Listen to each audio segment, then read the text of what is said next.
Leyenda de la Casa de las Brujas. Construida hace más de un siglo, es uno de los mayores atractivos de la céntrica colonia Roma y todavía se difunden leyendas sobre los ruidos que se escuchan en su interior. Fue el escenario de novelas de Carlos Fuentes y Sergio Pitol. Ahí dicen que espantan. Es lo primero que comenta un trabajador del municipio que participa en el arreglo de las banquetas de una de las esquinas más famosas de la Ciudad de México, la de las calles Río de Janeiro y Durango en la céntrica colonia Roma. Su construcción tiene un excéntrico estilo y resalta sobre los demás por su color ladrillo y porque la torre que adorna uno de sus costados tiene un extraño diseño que se asemeja al sombrero de una bruja. Sus ventanas son como ojos y en conjunto forman la figura de una cara. La casa no es emblemática solo por el peculiar diseño, sino porque también ha inspirado a grandes escritores como José Emilio Pacheco, autor de la novela Morirás lejos, en donde su escenario principal es el edificio, el que imagina como un refugio de nazis que escaparon en México. Sergio Pitol, ganador del Premio Cervantes, lo convirtió en el escenario de su novela El desfile de amor, mientras que en la cabeza de la hidra, Carlos Fuentes la describe como una monstruosidad roja, refiriéndose a su característico color ladrillo. El edificio, ubicado frente a la Plaza Río de Janeiro, fue construido en 1908 por el ingeniero Pilleón, y fue el primer complejo de departamentos en la Ciudad de México con un estilo gótico. Sus habitantes originales fueron embajadores y cónsules. Yo la conozco desde que era niño. En la Plaza Río de Janeiro, desde los años 60, está un grupo de scouts que operaba todos los sábados y de niño escuché que ese edificio se llamaba la Casa de las Brujas.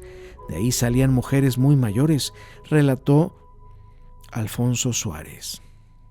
Se decía que esas mujeres visitaban a Bárbara Guerrero, una chamana llamada Pachita, que vivió durante muchos años en los cuartos de servicio y que era consultada por políticos y famosos, quienes la visitaban para pedirle favores. Según las leyendas urbanas, Pachita también practicaba sanaciones, para las que usaba un cuchillo con el que abría a sus pacientes para sacarles tumores o quitarles cualquier dolencia. Pero según Suárez del Real, el edificio se empezó a relacionar con las brujas antes de Pachita, pues en los años 40 estaba rodeado de escuelas y fueron los niños quienes por su emblemática torre empezaron a decir que ahí asustaban.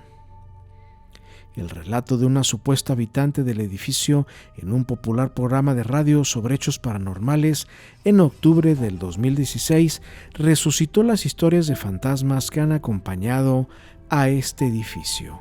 Brenda, como se identificó, narró al locutor que se había mudado al edificio hace apenas 10 días. Como se sentía extraña en su departamento, llamó a una experta en Feng Shui, quien le aseguró que había una energía muy pesada. Después de tomar algunas fotografías, en las impresiones presuntamente aparecieron cientos de rostros de distintas personas. Narró que desde el primer momento escuchaba ruidos, pero pensaba que era la madera del piso o los vecinos, pero afirmó que después se enteró que no tenía vecinos a los lados y por eso los pasillos siempre estaban vacíos. La soledad que describió Brenda en los pasillos es palpable, aún desde afuera, pues el patio principal luce desierto. Incluso los locales comerciales en su exterior también están solitarios. Sí, ahí espantan todavía, señaló una empleada de limpieza, la única persona a la que se pudo ver adentro del edificio durante un amplio rato. Aseguró que en las noches en el área de la azotea es donde se escuchan ruidos, pero que tenían prohibido dejar entrar a visitantes. ¿A usted la han espantado? No, porque dicen que todo eso pasa en la noche y yo no estoy aquí en las noches. ¿Qué le platican los inquilinos? Y es que casi no hablo con nadie. Hay quien sí cree y quien no. Hay gente que tiene mucho tiempo aquí, pero también mucha que se cambia, se queda poco tiempo y se va. Mi hermano vivió en el tercer piso del lado que dicen que asustan, y nunca lo asustaron y a mí nunca me dio miedo. Los departamentos ya arreglados son una belleza, afirmó Suárez del Real. Generalmente se quieren ver fantasmas o historias mágicas en edificios de este aspecto. En el imaginario popular, los fantasmas acostumbran a manifestarse en edificios así y es muy gracioso. Me da la impresión de que es más una construcción popular desde fuera que una realidad. Si yo fuera fantasma no me aparecería ahí porque es un edificio muy nuevo para aparecerme, señaló una persona. Otra de las historias que rodea el edificio se ubica después del terremoto del 19 de septiembre de 1985, que dejó más de 10,000 muertos y destruyó gran parte de las construcciones vecinas, pero la Casa de las Brujas se mantuvo sin daño alguno. El que sí se dañó fue un edificio al que se le llama el hermano gemelo de esta construcción, que fue edificado en la colonia Juárez, cerca a la Roma. A raíz del temblor, la mitad está construido y está en lugar más discreto, y no enfrenta de una plaza preciosa como el edificio Río de Janeiro. El asambleísta recordó que en la parte de abajo del edificio, ahora solitaria, funcionaba una librería llamada la Casa de las Brujas, que se convirtió en un centro de reunión para los habitantes de la zona. El nombre reforzó la creencia de que algo raro pasaba en el lugar.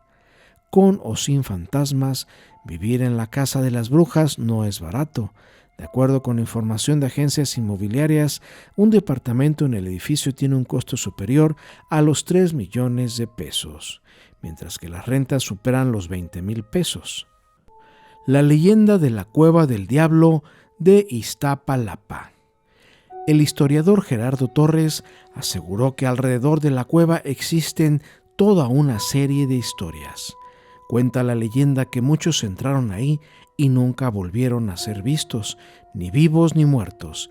Distintas historias lo atribuyen a la presencia de fuerzas paranormales y los más escépticos a su complicada forma de letra L, que confunde a quienes llegan a su interior.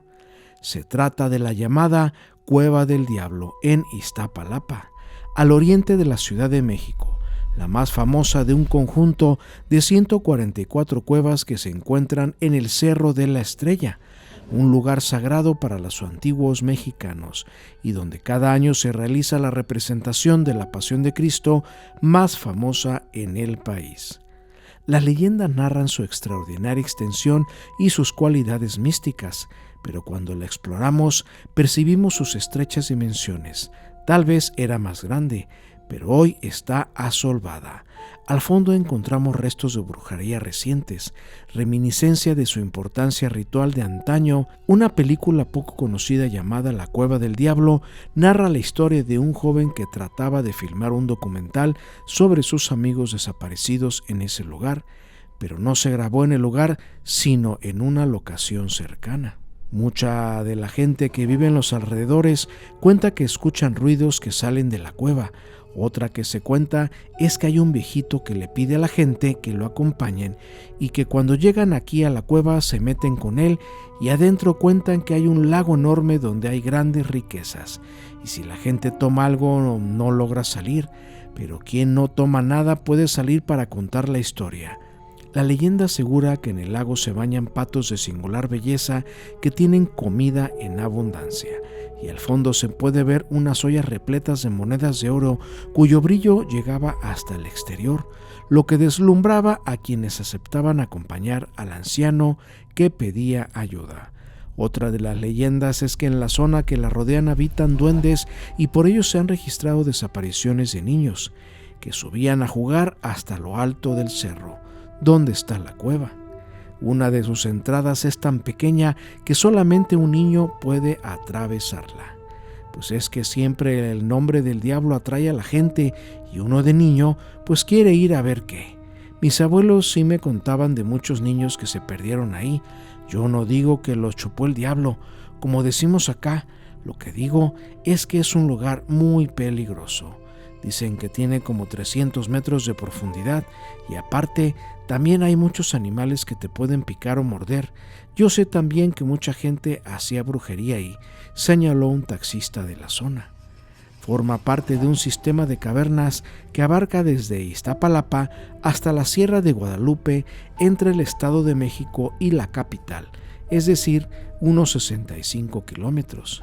También hay gente que dice que ven bolas de fuego, principalmente en fechas significativas como en el Día de Muertos, que en México se festeja a principios de noviembre. Incluso existe quien asegura que es un enlace que permite viajar a otras dimensiones al encontrarse en una zona montañosa. Todos los cerros están catalogados como puntos de contacto por muchas personas que creen en estas cosas, y también hay historias de este tipo alrededor de esta cueva.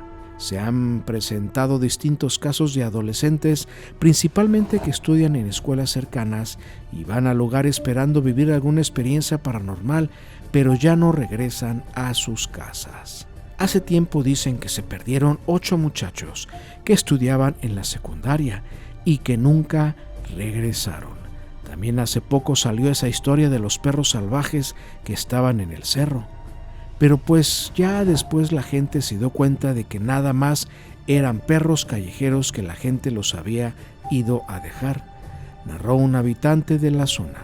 La cueva está rodeada por una valla de alambre para evitar el paso de los curiosos y así evitar más accidentes y desapariciones, pero en distintas áreas tienen huecos que facilitan el acceso a los curiosos. Quienes han logrado avanzar unos metros adentro aseguran que vieron restos de fogatas, botellas de agua. Otros aseguran que en la oscuridad que priva en su interior se pueden ver rostros de calaveras. Leyenda del niño sobre la carretera en Durango.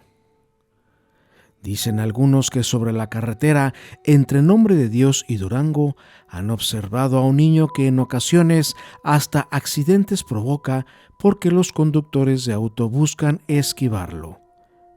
Comentan algunos: acabamos de pasar el puente del río de los Melones, cuando de pronto mi esposo frenó la camioneta en forma por demás violenta. Casi salimos disparados. Mi pequeño bebé se hizo una herida en el tablero de frente. Se explica que la señora en cuestión preguntó sobre qué fue lo que pasó para tan repentina parada, a lo que su esposo le respondió que un niño se atravesó. En ese momento, la mujer voltea efectivamente, alcanza a distinguir a lo lejos la silueta de un niño. Según lo describen, el menor de edad tendría entre 5 y 6 años, quien vestía un pantalón y camisa de manta, con el pelo un poco largo y despeinado. Además, se refieren a él como un niño con rasgos mestizos, dulces, con ojos grandes. Comenta la esposa: mi esposo bajó del vehículo, era noche cerrada y aparte de la luz de los faros no se veía más que oscuridad. Yo también bajé dispuesta a llamar la atención a aquel niño tan imprudente que tan lejos andaba de su casa. Con sorpresa vimos que se había ido. Le gritamos, pero nadie respondió. Todo era soledad en aquella hora de la madrugada. En medio del nerviosismo, se narra que la pareja decidió volver a la villa de Nombre de Dios, justo a una fonda que habían visto pasar por primera vez antes del incidente. Estaba abierto el lugar, que era atendido por una mujer de la tercera edad que vendía menudo y café. Mientras los niños se quedaron dormidos en el automóvil, los esposos bajaron al lugar, donde comentaban entre ellos sobre lo sucedido minutos antes con el niño sobre la carretera. La mujer que vendía el menudo no dudó en unirse a la conversación, pues tenía ella algo importante que decir sobre aquel menor de edad. Les cuestionó si en realidad no sabían quién era aquel niño, pues hay una historia detrás, la cual ocurrió hace muchos años. Y comenta: don Juan González, un buen hombre nacido en Zacatecas, se vino en busca de trabajo al Malpais. Iba rumbo a Durango, pero le gustó el paisaje y el clima y aquí se quedó. No venía solo, lo acompañaba su pequeño hijo de escasa edad, pues recientemente había quedado viudo. Entró a trabajar de peón en la casa de don Higinio Soto, cerca de la iglesia de Jesús. Su hijo fue bien recibido por aquella familia, que incluso se encariñó con él, pero eso no le gustó a don Juan González, pues sintió miedo que le fueran a quitar el cariño de su hijo. Finalmente dejó ese trabajo por celos, por lo que se fue a laborar en la fábrica de la Constancia de hilados y tejidos. pero nuevamente le llegaron los celos, por lo que nuevamente se fue en busca de trabajo, partiendo hacia Durango. En el camino, a media jornada, se detuvieron para descansar y comer algo. Iban en silencio como siempre, que ambos estaban juntos. De manera inesperada, el niño se alejó y se escondió. Don Juan González lo buscó el resto de ese día y el siguiente, pero no pudo encontrarlo. La leyenda cuenta que decidió entonces volver para buscarlo en la casa donde él trabajó y habían tratado bien a su hijo. Desafortunadamente no estaba, no había ido por ahí. Aunque sí hubo algunas vecinas que decían haberlo visto, el señor siguió buscando por varios días, semanas, meses y no dio con su hijo. Según decían quienes lo ayudaban en su búsqueda, cerca del río Los Melones habían hallado los restos del niño que tal vez quiso regresar a casa de quienes le habían dado el calor del cariño, y algún lobo de los que abundaban por esa región lo había atacado. Fue mucho tiempo en lo que buscó, pues se negó a creer que los restos irreconocibles que habían hallado fueran de su hijo. Finalmente se murió cansado de buscarlo y arrepentido de su mal proceder. Desde entonces, los lugareños contemplan durante la noche a ese pequeño niño vagando eternamente. Aseguran que busca el cariño y amor de personas extrañas.